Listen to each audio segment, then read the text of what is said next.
Man, I think we've had this video now for almost a year now, and that thing still gets me going. It's Oh just yes, it seeing gets you that Michigan hyped. Heisman, seeing It that gets you. Michigan Heisman pose kind of has me in my feelings as a Buckeye fan. We will prevail one of these years. Well, greetings everyone. My name is Jeff Long. Welcome back to a very special episode of the Death, Taxes, and Sports podcast, episode 112, continuing that march to episode 200, probably before the end of 2027. But anyway, enough more of the historical stuff. I'm here with my friend Ben Holloway. Sir, how are you doing? Doing good, man. Doing good.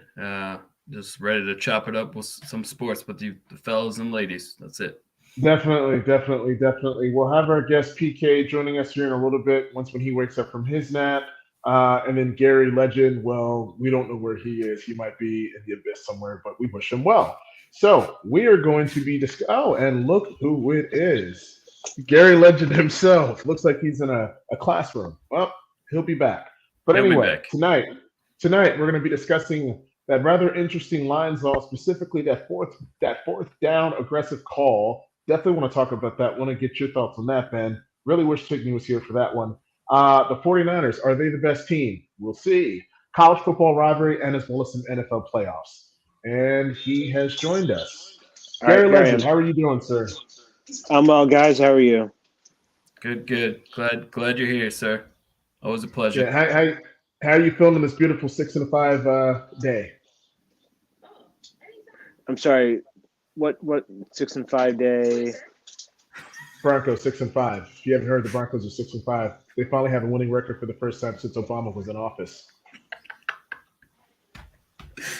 Well, no more needs to be said. You just said it You for don't us. feel good? Oh, okay. Oh, I thought you were going to be happy for me. God. Okay, Gary. I thought we were No, friends. I'm But just anyway, saying. You said it. You said since the Obama administration how much of a pathetic franchise it's been. That's what I'm yeah, they've saying. been pathetic. That's what Yeah, I'm I can saying. wear this jersey with You said it for us. That's all I'm saying. I I can wear this jersey with a little bit of pride once. That's all I I'm would saying. I like Yes. put this on before.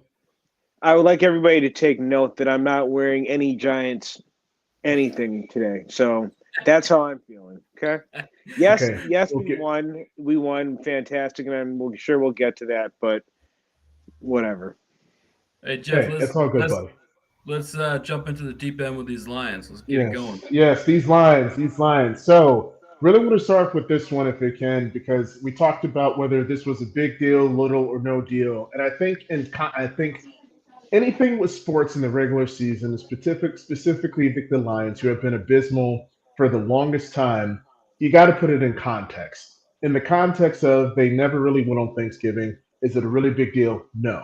But in the context of how they've been playing their last three games, the Chargers game when they only won 41-38, defense gave up 38 points. They were down two touchdowns against a very woeful Bears team. I'm not sure if Justin Fields played that game, but they were very woeful. And that fourth down call where the coach gave them the ball in their own territory, the 30-yard line, and you made Jordan Love look like Joe Montana and Dan Marino put together. Now, it is a little bit concerning because the last three games they have not played up to the level that they were. But Ben, I think the way that we see in which that they can come back next game, if that game is more convincing, I think how they come back from it will be the telltale sign. Your thoughts, Ben? Yeah. So, would you say so? Answer it. Little deal, no deal, or big deal? Well, I said in the context. I said context is important. I think in the context of it being on Thanksgiving and they always lose, no. But I think in the context of the way that they've been playing the last three games, yes, is a big deal. And could they slide? Just like you and I've been texting. I'm a little bit concerned. Oh, and Already, look who already. joined. Uh-oh. Well, maybe he joins, but go ahead, Ben. Maybe. Oh, Yeah, look who we PK. have. Hey, what's going on, PK, fellas? Paul Kelly himself. What's good, buddy? Hey, how's it going, fellas? That's How you good. That's doing? Can you good. hear Thanks us? for having me on here tonight. What's good? I can No hear you. doubt, Yeah. man. Everyone, Y'all we hear me? have. Yeah, we have a. Yeah, we can hear you. We We got you. have we have everyone. A good friend of mine, a Washington Commies fan. I mean Commanders fan. I'm sorry. A Washington Commanders fan, Paul Kelly. Glad to have him on. A good buddy of mine. Used to chop it up all the time back at State Fair and kept in touch. And yeah, we got a fellow Giants and Cowboys fan. Paul, how are you doing, sir? Thanks for joining. Thanks for having me on. I'm doing good. Just got off work. Looking forward to a good debate tonight. Some good topics, and some good convo. Yeah, definitely, man. We were just talking about these lovely Detroit Lions and whether if it's been a big deal, little deal, or no deal. But Ben, I'll toss it to you, then PK will get you in this. And what's your thoughts on that? But Ben, take it away. Yeah, I would say it's definitely concerning. I'm not quite sure if I'd go to big deal, say a little deal, and you alluded to it a little bit, Jeff. But I was actually going to talk about their defense and their lack of defense. So last three opponents: Chargers, Bears, Packers. 93 points allowed, 31 a game, and then more bad defense for the Lions. Looking at the entire season, they have 12 takeaways as a defense in total, which is the fifth worst. And they have 23 sacks on the season, which is the sixth worst. So, in other words, their defensive concerns from last year are creeping back up and are basically your defense is as bad as it was last year. And that's not a good sign. And they don't have a cupcake schedule. They've got some opponents. They've got the Vikings twice. They got to play Dallas. They got some games where they could, they're sitting at 3 losses. They could end up with 6 possibly. It's a bit concerning, their defense. So, and the fact that you made the Bears Fields, Jeff, that was his first game back. So, Okay, gotcha. But still, you made Justin Fields and Jordan Love look really, really good when arguably neither one of them are that good. So that's got to be concerning. I know those are division games, but still, the defense is a big concern. And PK, have at it. Lions, it's all yours, sir. What are your thoughts? Lions. Okay, you kind of went out when you was making your comments, but I do like Detroit. I'm happy for the fans, happy for the city. It's been a long time. I think don't take this the wrong way. They said the last time the Lions had a record like this, things were a little different back in the '60s. I'll just leave it at that for certain people. But, I'm a big St. Brown fan. I do like that coach Ben Johnson. It's one of the coaches that that's on our radar for when we get rid of Rivalry at the end of the season. But like you said, that schedule is kind of brutal, and especially in that division. Even though Minnesota, they lucked out, with unfortunately the Kirk Cousins situation and the JJ situation. But Chicago's always going to Chicago, and then the Packers is just the Packers without Aaron Rodgers. But I think they should still win that division. I forget what their record. I think they have about 8 or 9 wins. I'm not sure how many games they are above. 8 and 3. But it's gonna be interesting to watch them in the playoffs for the first time, and I don't know how long. Maybe like a good decade or so. Yeah, let's see. Gary? So I'm looking at this and I'm thinking it's a little deal, and here's why. I think again they're benefiting off of front-loading wins to start the season, and I think they'll coast that into the playoffs. But the bigger problem is not so much that they lost on Thanksgiving, because that's kind of been the tradition. But we have all, in the general consensus has been that they are markedly better, or the best team in the NFC North, and probably in the power rankings of NFC teams would probably be 3 or 4 most people's power rankings. You got sunned on Thanksgiving by a team that you were supposed to be markedly better than in Green Bay. We don't know what Green Bay is because Green Bay doesn't know what Green Bay is yet. So I look at it from that. It was a very ugly loss to take. And yes, they lost, but they came back and made it a 7-point game at the end of the day. But if you're going to be this real team and this real contender and threat and finally take that step forward after, I don't know, the Kennedy administration to be a relevant team in the NFL again, like if you're going to take that step, you beat Green Bay at home on Thanksgiving Day. I don't care what your Thanksgiving record has been. I don't care that this has kind of been what you do. That tide's got to turn. If you're going to be a contender of any sort, they're probably going to still end up winning the the NFC North, because, like I said, they front-loaded enough wins that I don't think that a compromised Minnesota team who took a real ugly loss the other night. And like you said, Chicago. So really, this is Detroit's division to lose. And then you got to be careful because when you look at the NFC playoff picture, I don't see two teams coming out of the NFC North making the playoffs. You're going to have to make it, or you're just not going to – you have to win the division, or you're not going to make it at all. Yeah, and when you look at their numbers, gentlemen, they're third in passing with 268 yards per game. They are sixth in rushing at 136, seventh in points at 26.7. But the concern for me is that they've been able to win in a plethora of different ways without some of their best players, being able to play. David Montgomery, Jahmyr Gibbs, Myron St. Brown, all of them have been hurt. But the thing is that they're going to go as far as their mediocre defense can take them just to be able to make enough stops, Paul. And then we also have Jared Goff, who at times there's a reason why he got traded from the Rams to Detroit because they didn't think he was the quarterback to lead you to a Super Bowl. So there's a lot of people that are having these lines that are trying to be considered in the upper echelon behind, the Cowboys, the 49ers, the Eagles. They're pegged down because Jared Goff just sometimes doesn't show up, PK. Your thoughts and then Ben. You're right. I'm looking at the standings right now. If the playoffs were to start, Detroit will be playing Seattle in Detroit. And Seattle is not no cakewalk, as we all know. So, yeah, like There'll be a rematch. NFC, There'll be a rematch. The NFC from North week is 4. Detroit's division to lose, and it would take a huge downfall for Detroit to not come out with their first division crown, and God knows when. It's not out the. See, that's the sad part is that it's not out the realm of possibility that they could bottom out and allow a Minnesota to overtake them. But again, this is their time. If they're not going to do it, then this is just going to be another chapter in a sad ass story in Detroit. You got to take a step forward now. You have to.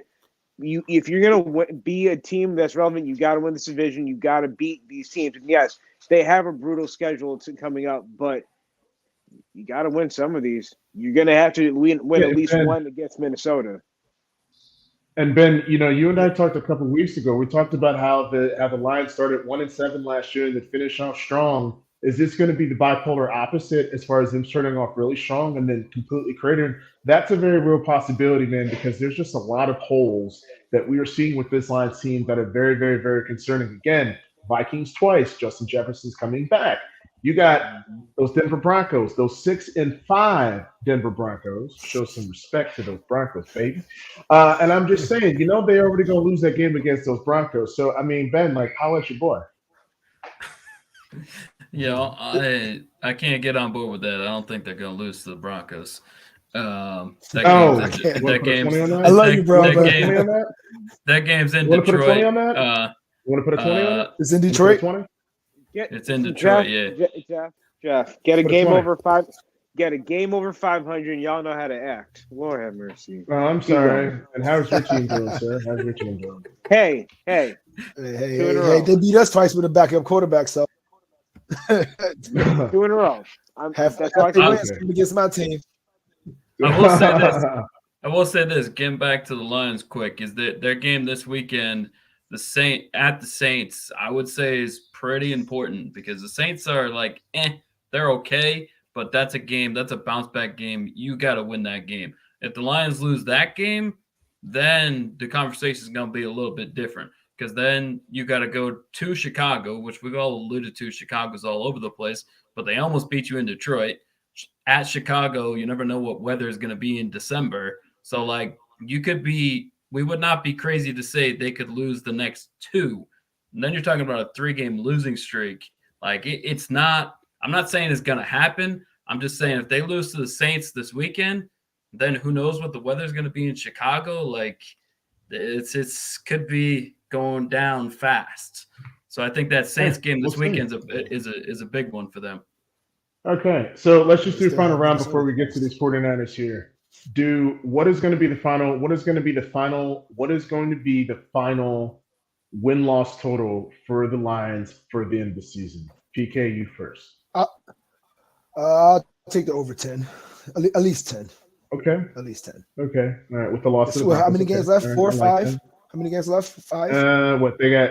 Eight- They got they're six 11, left. so they got Six. 6 more 11. games. 6 games. Six left. I'll yeah. take the over Six for left. 10. At least 11. Okay.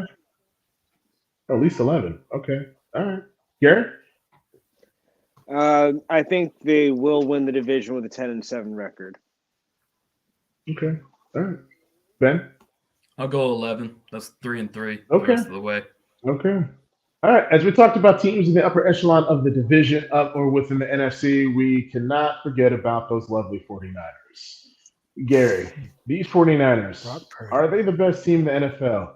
Really hard for me to say so, but all I'm going to say is they're going to go as long as Trent Williams is playing, McCaffrey, and as well as Deebo Samuel, because when those 3 guys were gone or when they were not right, they clearly were a different team, and Brock Purdy was a very below average quarterback. Do I think that they're the best team in the NFL? No. But they're maybe the second or third best team, but it's up there. It's up there. What's your thoughts, Gary? I mean, if they're 1B to whoever you want to name as 1A is the best team in my opinion. I think they're the most complete team. I think offense and defense, that's a team that can beat you either way, and they've already shown that. They shut down Jacksonville in such a dominating fashion.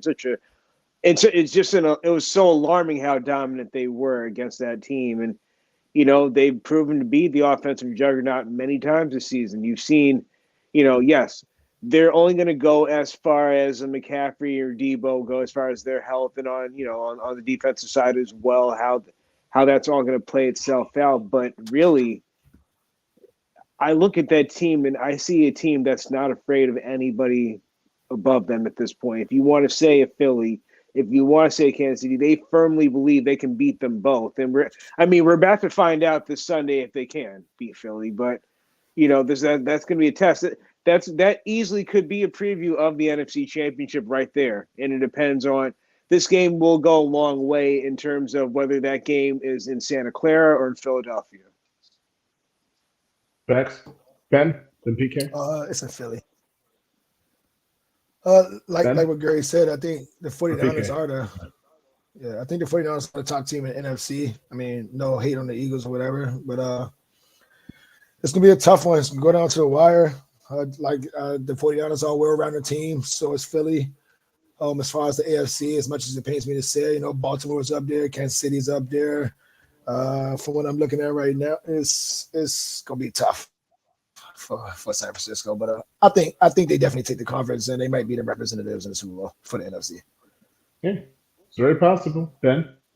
Yeah, Gary, when you were saying well-rounded, they are actually, along with Dallas, the only 2 teams that are in the top 5 in points per game scored, points per game allowed. The 49ers are number one in points per game allowed, number 3 points per game scored. So complete, yes, very complete.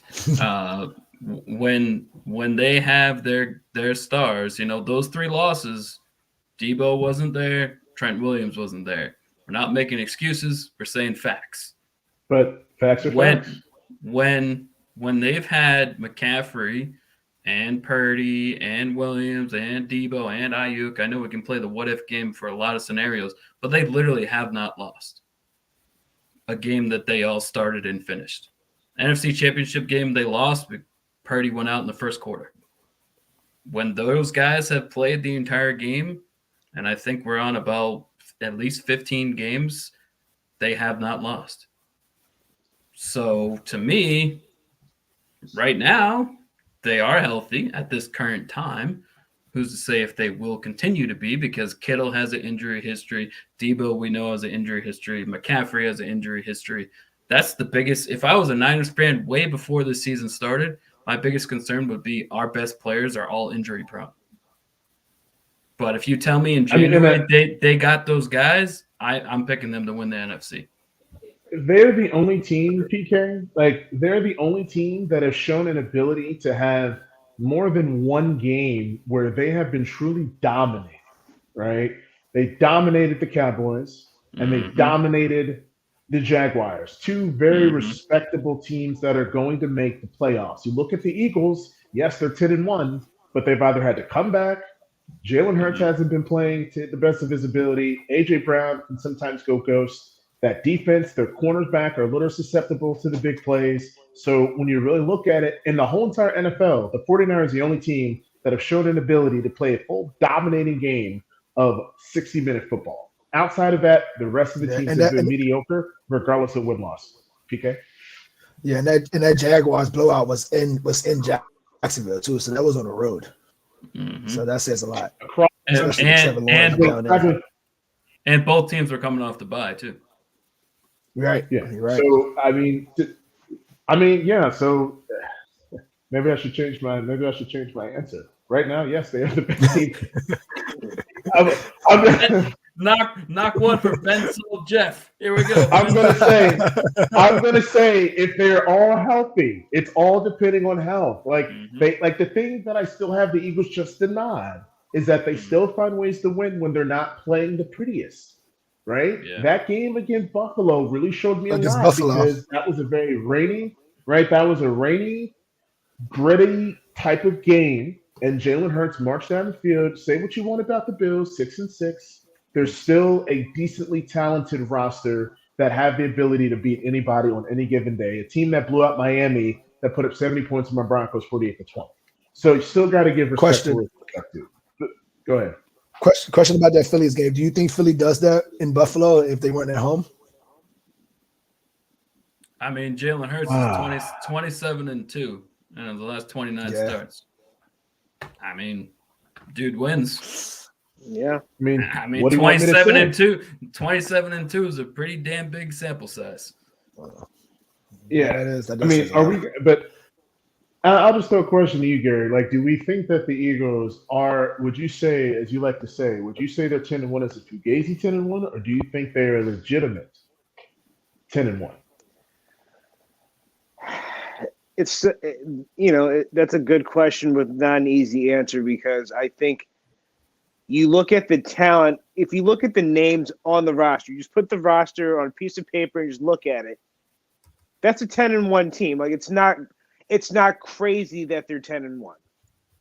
However, the eye test has proven like that's really more of a 7-4 type team at this point that happened to luck out a couple of times. So in that sense, are they fugazi? In that case, yes. But again, if you look at the talent on the roster, 10-1, it really, if there were blowouts, we wouldn't be surprised. It's just the fact that it is not. It hasn't been a fancy. It's just been effective. Their 10-1 this year is not their dominant 10-1 last year. It's not the same. It's not the same. But at the end of the day, as you say, Jeff, 10-1 is 10-1. You can't blame the schedule. You play whoever's in front of you. So if they have a very fluke, what looks like now more of a fluke loss to the Jets. If we really look at the big picture, conceivably they could be undefeated right now. Mm-hmm. Mm-hmm. Okay. All right. And this is kind of the perfect segue into the next topic. Which team, the Miami Dolphins or the Dallas Cowboys, are more likely to reach the Super Bowl? Now, just bear with me just 1 second, because I think that this is a very, very interesting topic, because you talk about Miami's first in passing yards at 200, first in passing yards. Dallas is fourth in passing yards. Dolphins are second in rushing.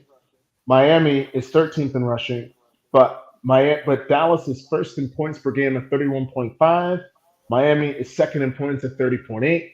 Both are 8-3. One's first in division, one is second. But the losses, it's the teams where they're beating the teams that they're supposed to. And again, just bear with me. The three losses: Buffalo by Miami, 48-20. Philly, 31-17. KC, 21-14. Dallas's three losses: at Arizona, 28-16. San Francisco, 42-10. Damn, Ben. And at Philly, 28-3. So this one is kind of a toss-up as far as they're very similar teams on opposite conferences, right? You see the potential, you see the upside.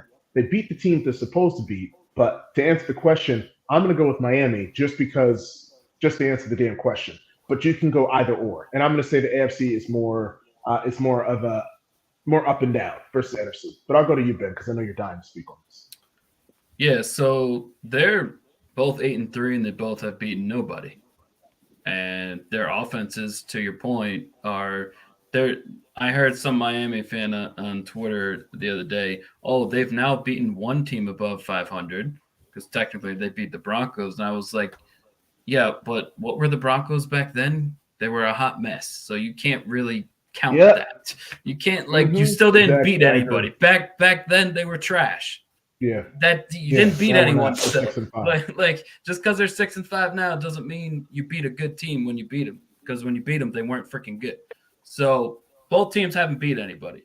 Now, as far as more likely to go to the Super Bowl, it's Miami because they're balanced on offense. They have the number one most pass yards, number two most rush yards. Tyreek is somehow criminally underrated still. Tyreek Hill is like an absolute freak. Like he is an amazing receiver that I feel like does not get the credit or the, I don't think he's even talked about as much as he should be as being a top 2, top 3 receiver. Maybe now this year because he's almost on pace for 2,000. But between Tyreek and Waddle, and combine that with, to me, 49ers and the Eagles are better than Dallas. So how am I going to say that they're going to make the Super Bowl if I don't think that they can beat both of those teams? I think they can beat one of them, but being a wild card, which they'll likely be, they will have to beat both of them on the road. Yeah. Just by that alone makes the answer easy for me. I don't think they're winning those 2 road games. So almost by default, I'm saying Miami, but also because Tyreek and Waddle are great. So there's my answer. Good offense. There you go. PK? Yes, exactly what you said, Ben. It's like they both haven't beat anybody, but Miami, Waddle, Hill, awesome. But I will say that I think Dallas will have a better chance of beating Philly in the playoffs if they met them, just because they're more familiar with them, being in their division.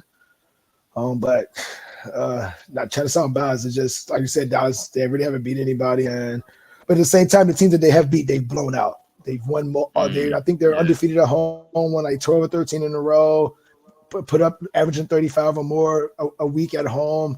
So they're doing it. They're doing it in a dominant fashion. I'm not really up to date with Miami's scores of their games, but they're just beating teams that they're supposed to beat. But as far as who are most likely, probably Miami. They both have tough teams to go through: Baltimore, Kansas City, Philly, San Francisco. So yeah, let's see what happens. Yeah, it's the fun part. Gary Legend. So when does Jimmy Johnson go into the Ring of Honor, Ben? I love how he did that just for some good karma when that should have happened 25 years ago. But I don't know. It's this year. Is it announced a specific date? I believe it's like December 30th or something like that. I think because he's doing that. No. I still say Miami. I just think again, going back to the straight talent, I think, top to bottom, I like their roster a lot more than Dallas's. I think, like I said, we've all said it. They're 8-3 and haven't really beaten anybody of any real caliber. But I see Dallas being able to stand up with people defensively. Offensively, yes. Right now, Dak Prescott is putting up video game-like numbers. Yes, we were seeing this. How long is that actually going to last? Because as talented as he's been, and Ben, I freely admit he is a great quarterback that makes really dumbass mistakes in the playoffs. So I'm waiting. I'm almost eagerly anticipating that come January. Like, what mistake is he? Oh, he's going to stay in balance with the clock running. Oh, or is he I'm just there's almost that level of anticipation at this point. We haven't seen Tua yet in the playoffs. We haven't. We've seen. I'm excited to see what this team's going to, how this team's going to, produce. I don't believe that they'll go into Kansas City and beat them there. I don't believe that at all. But I feel like of the routes to the Super Bowl, Miami has a better chance of getting there if somebody just happens to upend Kansas City en route versus Dallas going through the NFC. And also December is coming up too. We also know how the Cowboys like to perform in that month. That's another thing that makes me nervous about that. Say how you really feel, PK. Ben? Yeah, so when you said that, I actually had to fact check before I said it. December is not his problem. 19-6 in his career in December, which is pretty good. I'm talking about just the Cowboys overall, not like December. December is not the problem. It's January. December is not the issue. When we get to the playoffs, that's the issue. When his level of play goes down and he makes those mistakes. But I was going to say it's interesting between the quarterbacks. It's different scenarios, but they are both playing for new contracts. It's not the same exact thing. Tua's got the injury concerns, and Dak a little bit with injury concerns, not nearly as much as Tua, but they're both playing for the money. They're both playing for new contracts for December, January. So it's just kind of another thing to take into consideration. But as far as Dallas goes, I'm, the 1% of Dallas fans that's actually logical and isn't nuts. Very rare. Very rare. For me, Dak Prescott is Kirk Cousins and is Tony Romo until he proves otherwise. A lot of regular season wins, a lot of great stats. You make the playoffs, fall flat on your face in the playoffs. Until he does it, that's what he is. That's what he is. Until he does it, that's what he is. Yeah, facts. PK, any final thoughts before we move on? No, I was just going to say you could probably throw Phillip Rivers in that conversation too, as far as quarterbacks who wins a lot of games, gets to the playoffs, and then that's a good one. But he almost beat undefeated Patriots on a torn ACL. Yeah, was that 2009, 11, or something like that? 2007. This was a while ago. 2007. Okay. Yeah. But to play an AFC Championship game with a torn ACL and almost win. But overall, yes, your point is correct. Yes, just. Look, at the end of the day, gentlemen, we throw out this word elite. Elite is not always about individual stats. It's about, are you the reason why your team wins more times than not, right? If we want to say that Dak Prescott is an elite regular season quarterback, sure. Against lower quality competition, then sure. But in the individual moments, it's really hard for me to trust Dak Prescott when it comes to all that. But anywho, we can talk about this all day. Let's just switch this up here a little bit, and let's jump ahead because we want to get to PK's wings here. And let's just fast forward and let's just do this pick of the AFC, NFC teams that are currently out of the playoffs. Does that go with you, Ben? Yeah, let's do it. All right, cool. Well, I'm gonna go first. The one team in the AFC that's out of the playoff picture that's going to make it is the Denver Broncos. That, for obvious reasons, I'm just going to say that. Right now, I'm going to go with the Rams sitting in the NFC. I'm going to go with the Rams sitting at 5-6. Not very confident about it, but just for the sake of answering the question, then my honorable mention is going to be the Packers, just because, I mean, it could be a toss. You could toss it up. But Gary or PK, then better. Okay, I would say out bro. I would say out of the NFC, just because I don't trust the Falcons, and they're currently sitting in 4th, and the Saints are currently sitting in 10th, but they both have the same record. I would pick the Saints to probably take that division over Atlanta. As far as AFC, say my dark horse would be Buffalo sitting at 10, and also Houston is 3-1 in the last 4 weeks. They've been doing good. So, and they're sitting at 8th right now. The Colts are sitting at 6-5. Cleveland is in 6 at 7-4.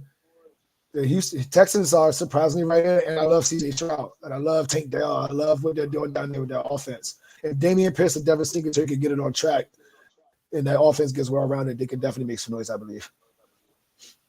And PK, I think I dropped Tank Dell in our fantasy league. I believe so. I did too, like 3 weeks ago. I'm just like, I regret it. yeah, like he was doing it, he was doing well, and then he just, I don't He know. fell But off. anyway, potato. Gary? Okay, so AFC, I agree, PK. I'm gonna say Houston. I'm gonna give Denver the honorable mention, even though I do think that that horse is going to run out of steam at some point. I think Houston, like I said, just overall. No, it's not that I hate to say the Broncos. I'm giving you all your due. But if we're being honest about who out of this playoff team picture right now, who's out of the picture, you got to say Houston has the momentum. Now, I don't, like I said, I said it last episode. They're not going to catch Jacksonville, but I think that they'll be able to catch a wild card spot as a result. In the NFC, I mean, it's a real crapshoot. I'm torn between Green Bay at this point. I think that win against Detroit certainly gives them the confidence to believe, like, hey, who knows? Maybe Jordan Love is the guy. Spoiler alert, he isn't. But I think, they keep you look at them, and PK, I think you're absolutely right. I don't trust anybody in the NFC South at all. Like I don't. There's no reason to trust anybody in that division, but somebody's got to win it. I'm gonna lean towards Atlanta, but again, I have zero confidence in any of those teams. I think this is gonna be the division where 7-10 is gonna probably get it done. Let's say, yeah, if Gary, the Giants and before Washington was in that division, we would be in second place. I know. And Gary, before I toss it to you, there was a stat on about the Panthers at 1-10 that they're still not mathematically out of. It's not going to happen. But I just find how piss poor this division is that a team that's 1-10 is still mathematically capable of winning the rest of their games and potentially hosting a playoff game. That is sad. They got to get rid of this best. They got to get rid of this division champion. Go ahead.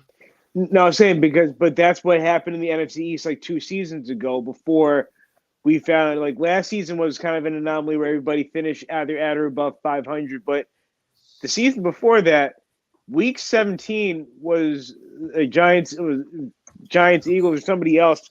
Where if we won and something else happened with a 6-10 record, the Giants would have won the division and hosted a playoff game. It obviously didn't happen. I believe Philly went 7-9 or something like that. That's how I think we won that year. Oh yeah, you guys won. You guys finished 7-9 and won. Right.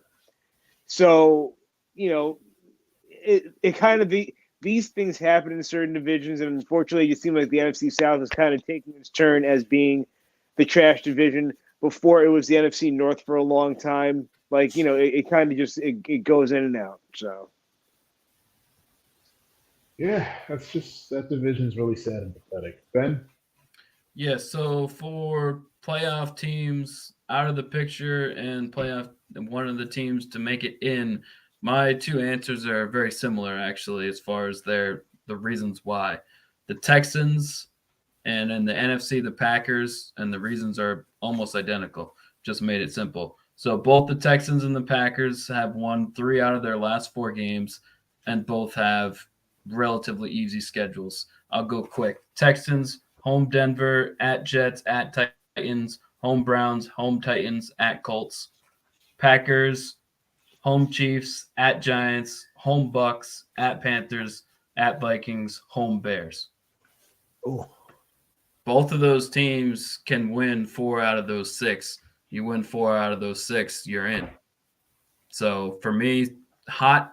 Both teams are hot, 3 out of 4, and the Packers' only loss was by 2 points, and the Texans' only loss was last week by 3 points. So they both very close to being on 4-game winning streaks and schedule. So Texans and Packers for me. There we go. And speaking of hot, man, I'm in the mood for some of PK's hot barbecue chicken wings, and I believe Mr. PK has just took on a new venture with wings. And sir, why don't you tell us about what you got going on, man? And let's shoot the ish for these next 5-7 minutes before we get to college football here, man. But What you got cooking, man? I appreciate it. So basically, it started out like last year. I was just like, we was at a restaurant, me and my girlfriend. And I was like, I'm just gonna take pictures of wings, post them on the page wherever I go. If I make them, I'll just take pictures of them and just put them on Instagram.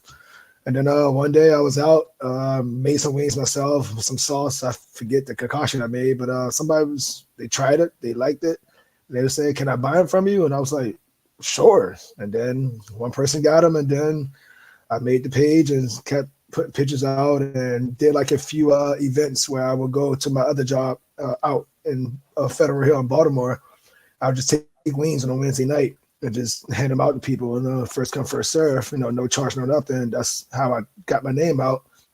And it just started kicking off since then. I literally started it for fun. I had no intentions on selling, had no intention on, doing what I'm doing right now, but I'm having fun with it. I learn something new every day when I do it. And right now I have like three special sauces that I'm doing that I bottle up, and I just like making wings, man. And it's fun. I'll tell people I'm no chef, but I can make a bomb ass wing. Now, where's your Instagram page? Where can people find out your wings? They can hit me up. It's PK the Wing King 69 on IG. That's like the only social one I have. People want to place orders. I can ship them out. Whether like I told you earlier today, Jeff, I sent a couple bottles down to Florida not too long ago. But yeah, PK the Wing King 69 on Instagram. You can just DM me, and we just go from there. Ben, fair. Yeah, man, I'm excited for you.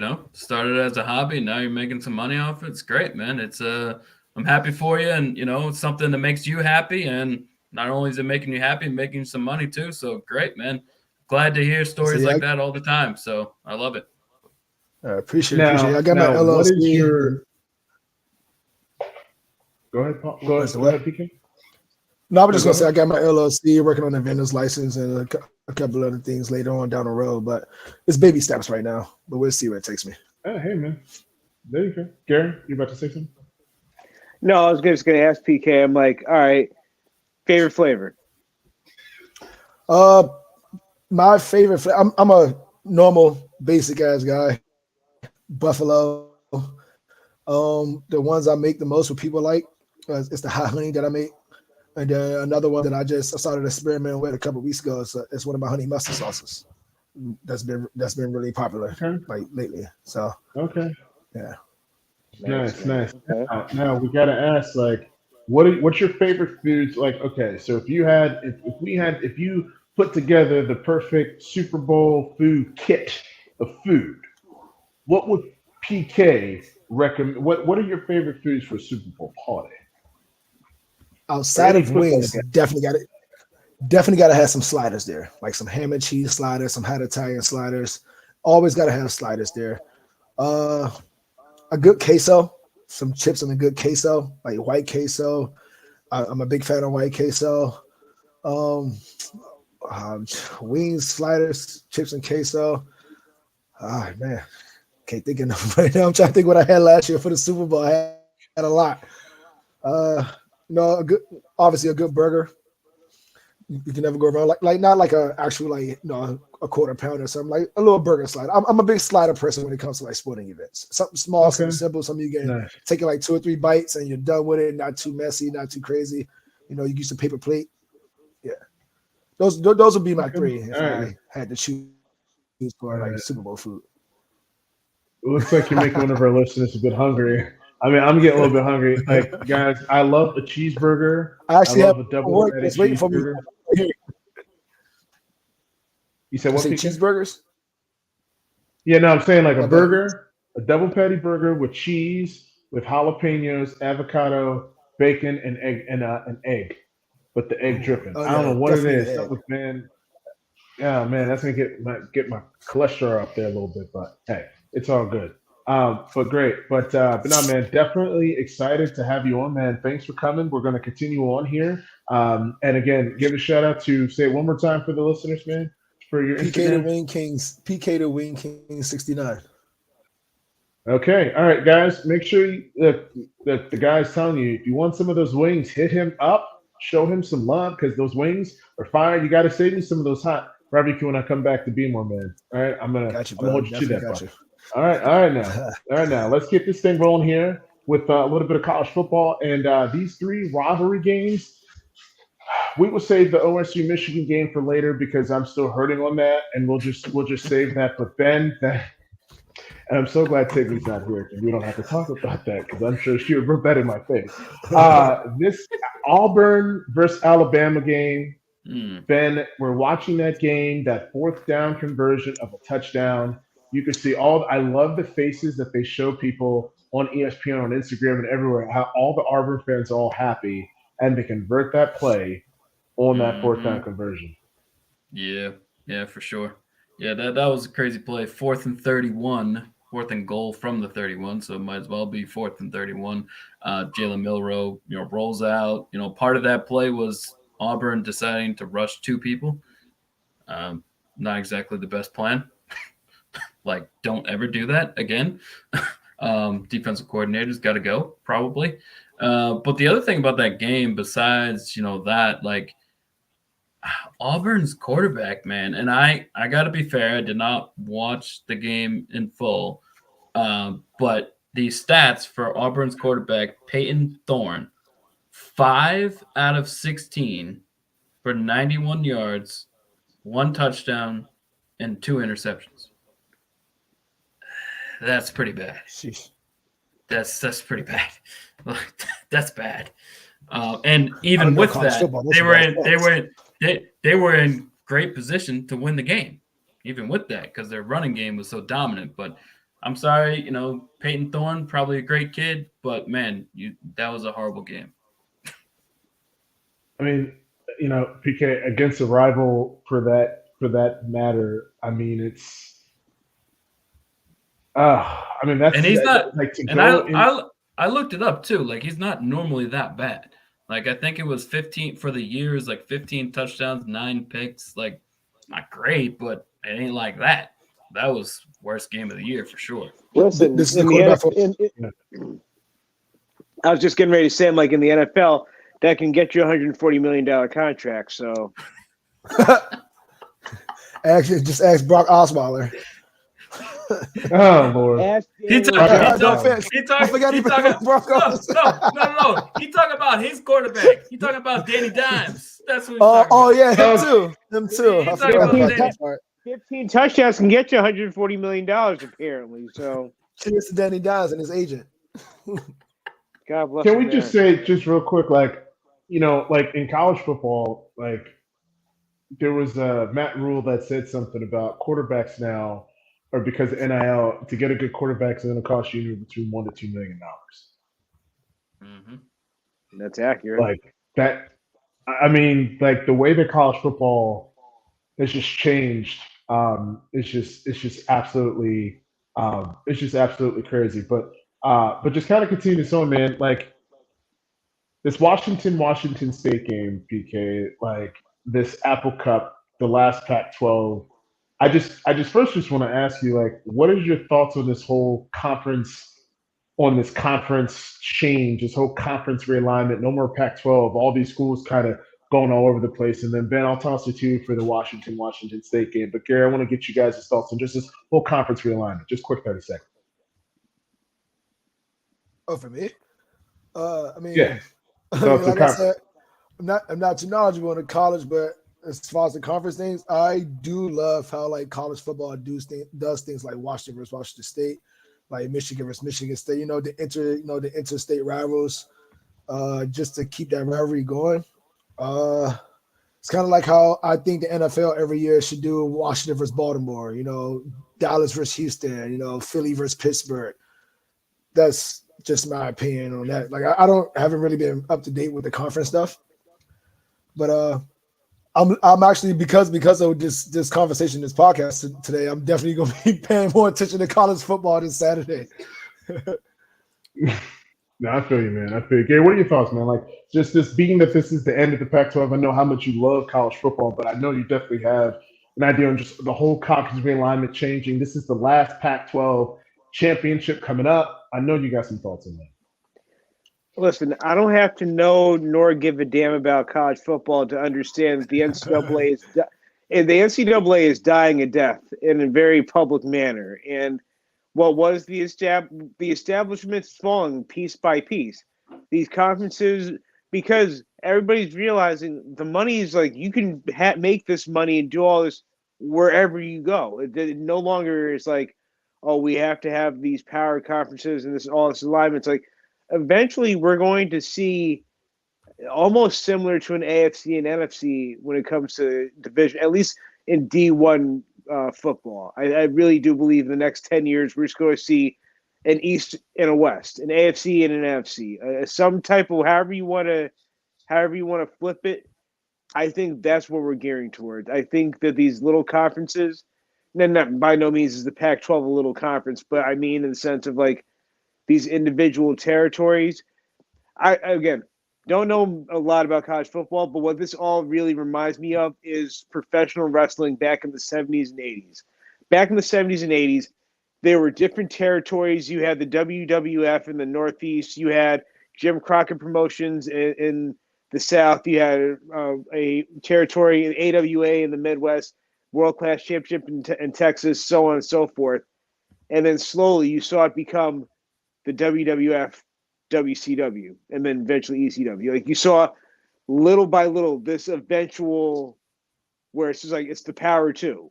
And I think that's where we're slowly getting towards the college football. So again, don't know much about the overall landscape, but I understand the business side of it. And the business side of it is the NCAA is grasped as the entity as far as college football. It's gone. It's done. Yeah, that's I have taken note of that lately. Yeah, facts. Ben, take it away for both Washington State and OSU Michigan. I will speak on this OSU Michigan after I'm getting out of my feelings. Sure. So we'll go Washington versus Washington State, the Apple Cup as it's known, which they, even though the Pac-12, like you said, is changing significantly, they are going to continue to play till I believe I was reading 2028.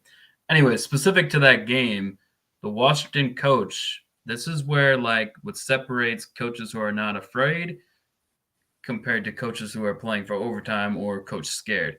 4th and 1, his own 29-yard line. The game is 21-21, a minute 11 left in the game. 4th and 1 on your own 29. The game is 21-21. Calls a timeout, goes for it, does like this kind of cool trick play. Quarterback fakes one way, has a wide receiver go around the end, pitches it outside, 23-yard run, gets him, a couple more plays, get him in field goal range, and then kick a field goal to win the game. I just really like coaches who are not afraid to take chances. Like, let's go win the game. I'll live with the decision. He's saying in that moment, if we don't get it, I'll live with it. I'm going for it. I'm taking the chance. And if it doesn't work, I'll deal with it. But I believe in my team. I believe we can win. That's who you want as a coach. So I really like the aggressive nature on that. And obviously it worked and ended up with them winning. And by the way, if you're watching a game Friday night, Washington versus Oregon. This Friday night, Washington, Oregon. And the Oregon quarterback, Bo Nix, is a Heisman candidate, 37 touchdowns and 2 picks. Like that is a game. That's a game. 76%. That's a yeah. 37. And he's completed over 70, almost 78% of his passes this season. 3,900 yards, 76.8 or something like that. Yeah, like if you're gonna watch a football game this weekend, that's the best one. Well, that's the biggest one on Friday. There's more Saturday, 91. obviously. Yeah, I'm looking at his stats now. Penix is Washington's quarterback. He's really good too. So that's going to be a great game. But we got to go to Michigan, Ohio State. We just have to go there. And I'll be relatively brief on it. How do you have a Michigan and Ohio State game and Ohio State go the entire game and never go for it on 4th down? Not even once. No, nothing. How is that big of a game with that much on the line? Both teams undefeated. You can't tell me there wasn't at least one 4th and 3 or less. Like like you didn't go for it on 4th down at all. Michigan went for it 3 times and went 3 for 3 on 4th down. So that right there to me just stood out as someone who didn't like fully watch a lot of the game. Yeah. But the fact that like 3 4th down conversions and then Ohio State in this big, huge rivalry game didn't even go for it once on 4th down. And then obviously the turnovers. Ohio State quarterback, 2 interceptions, Michigan clean game, no turnovers. There you go. That's the ball game right there. There you go. There's enough said. I don't even need to talk about it. We lost that game, but anywho, that's it. I was just going to say maybe they do it because they was on the road and in Michigan, and maybe the crowd noise had a maybe. Nah, man. When you're in that big rivalry game, I think both teams were 11-0. I think going into the game, like there's a lot on the line. Like I don't even care if it's like a 4th and 8. Like go for it. Like once. Like what? Like come on. You got to play to win. Don't play not to lose. Always play to win. Facts. So here's what we're gonna do, guys. So because Gary, I know you have a hard stop. Do you have any rants today? I will say this about what I saw on Thanksgiving with the Jets and Dolphins game and the Hail Mary, whatever you. Oh my God! That's just. Oh God! Go ahead. No, because my brother-in-law is a diehard Jets fan. Shout out to him. He's always ride or die. Listen, I'm looking at this. It is what it is what it is. That's his decision.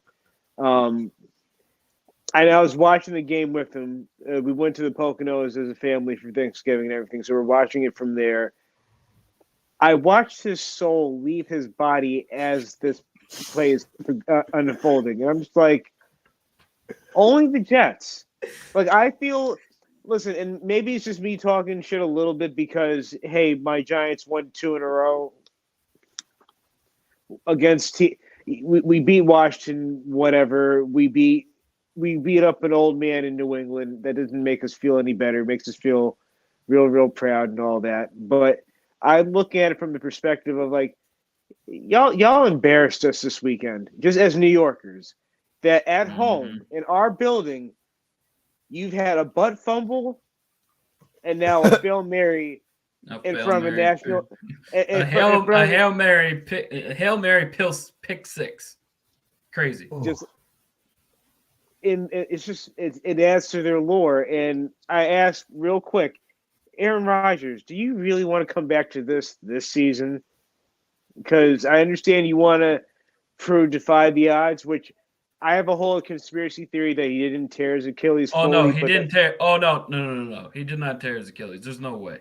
There's no way. It can't. That's like a good 9 to 12 month rehab, and then afterwards. Cam Akers was the shortest, and that was 5 months. And the dude's 25, and this dude's almost 40, gonna be 40. He did not tear his Achilles in full. It can't be. No, unless a Hayabusa is really that good, but. No, like I firmly believe. I think he tore the plantar tissue in the bottom of his foot because I've done the same thing and had the same rough amount of rehab time. Because I'm like, no, we're not. You did not tear your Achilles. You can't tell me that. I don't care what anybody says. No. But again, look at this team, Aaron. Is it worth it? Then that's my rant.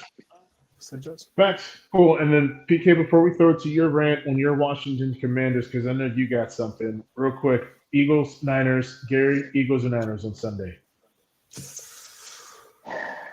I'm going Niners. I'm going. This magic ride for Philly has to stop somewhere, and I think the 49ers will be that team. Okay. PK? I want to say Niners just because. They're the more well-rounded team. I hate to say this, but I might have to take Philly just because they're at home. I can't take an underdog being at home. Okay, and the fact that they're underdogs, that's just wild to me. That is wild. Ben? That is wild. That's just wild. I don't know, man. You still gotta give the Eagles some damn respect, and it's at home. If the 49ers were at home, I would take San Fran, but the Philly are at home, I would take Philly. Yeah, there's something wrong with that. But Ben? I got the Niners winning the game. Okay. All right. There we go. All right, PK. Jeff, what about you? Did you pick? Did you pick? Me? Oh, I'm gonna go. Oh God, no. I'm gonna. Jesus. I'm gonna say the Eagles found a way to get it done. I think it's gonna be like a 24-21 type game. I just got a feeling about the Eagles, man. I just I got was a thinking feeling. like I was thinking But like PK. 31-27 type game, like a high scoring. Okay. Hey. I want an entertaining game. I love it. I love it. Same, But same. before we conclude, PK, your thoughts on your Commanders coaching, firing. Just say how you really feel, sir. Uh, I, I think Del Rio only lasted to Thursday because we played Sunday and then had to turn around and play Thursday. Long story short, I hate how he had corners playing 10 yards off the ball on 3rd and 1, and then he had to still look in his face when the wide receiver went a 3-yard slant and get it. I think his scheme sucked. I don't think he, put the players in the best position to make plays. Unfortunately, Ron Rivera will be gone at the end of the season. It's time to make moves. I mean, we already got a win by getting rid of that little guy, and Dan Snyder at the beginning of the season. So, we was definitely up and coming. We was an excited fan base to get rid of him. So that was good. So now we don't have the most racist owner in the division anymore. No offense, Jimco Jury, but I really do like that guy Ben Johnson. I'm just gonna let first this we need to get a GM. We're not going down that route. We're just gonna let it go. I think we need to get a GM first. Let the GM, get the football guy. They're gonna let the guys, get people here. I just want them 7 to 9 wins. And I only say that because the last 3 seasons went 7 to 9, 7 to 9. Then we went 8 and 9, I believe, last year. So that's the average. We should have at least 6. We should have at least got 1 from the Giants. We should have definitely beat the Bears. So that was all 3 of those losses were embarrassing, aside from the one, the ass whooping we just got last Thursday. But hopefully we can squeak out a couple more. But as far as the coaches, I think the only one that might survive, and I'm like 50-50, 60-40 on this, is Eric Bieniemy. And that's just because of his development with Sam Howell, who I think is going to be a good quarterback if we get some protection in front of him. I mean, people knock him saying he has the most pass attempts. We play from behind. But, yes, he has the most yards. But, look, name the last quarterback. I tried to look it up. Name the last quarterback that was the most sacked and also led the league in yards passing. I don't think that's ever happened. So I think EB is going to be the only safe one as far as the coaching staff. But yeah, I mean, just my issue with we'll be loaded for next year. My issue with the Commanders, well, really speaking of Ron Rivera, is if he's gone right at the end of the year, which just about 99.9% of people can say he is, just do it now. Yeah, what's the point? Why give him another 5 games? What's the point? You're getting rid of him. That's also the same thing Dan Snyder did in 1997 when he came on. He fired North Turner, and then he got Marty Schottenheimer. We started 0-5, and we went 5-5, and then we finished 8-8, and then he fired Schottenheimer and brought in the old ball coach Steve Spurrier, and we all know how that turned out. And then every coach that he brought in, basically he brought in Jim Zorn, and we know how that turned out. And then we finally brought back Joe Gibbs, and that turned out well. Other than Joe Gibbs, the last decent coach we had, and this is very tough to say, was Jay Gruden. Mm-hmm. So I don't think they want to make that mistake again of just jumping the gun and like firing another head coach. What's the point of firing the defensive coordinator and the head coach? And then, you're basically just saying, just giving up. And then I've also read a couple of players the enemy as head coach. But at the same time, I also think that we haven't had tough coaching like him. This guy's been to Super Bowls. He's been in the playoffs, deep in the playoffs. He knows how to win. He's learned under Andy Reid. Whoever is on that roster is saying, oh, he's too tough of a coach, like they were saying in training camp, and now get him out of here because we need tough coaches. We don't need that, oh, just do what you want. We're not babying you. We need that coach. We need that. We needed that Schottenheimer back in the day. We needed that Gibbs back in the day. I think EB is that guy. I think he stays on as offensive coordinator at least for another season. But everyone else is gone. Okay. Well, I think there's more positivity for the Washington Commanders than there is about David Tepper at Carolina, because that's just a complete dump. He's turning to be. I think it's safe to say that David Tepper is now the is the worst owner right now out of all the teams. Yeah, it's kind of bad. Yeah. Man. And he was minority owner, for the 49ers not for the 49ers, for the Steelers for years, where they've only had 3 coaches in 54 years.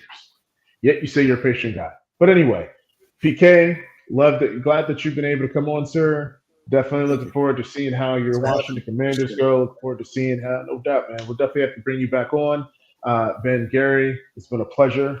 But yeah, that's a wrap, folks. Well, folks, that's it for episode 112. We'll be back next Wednesday. That is Wednesday, December 6th at 8:30 p.m. Eastern Standard Time. Thanks for all the love and the support. Until next time, take it easy.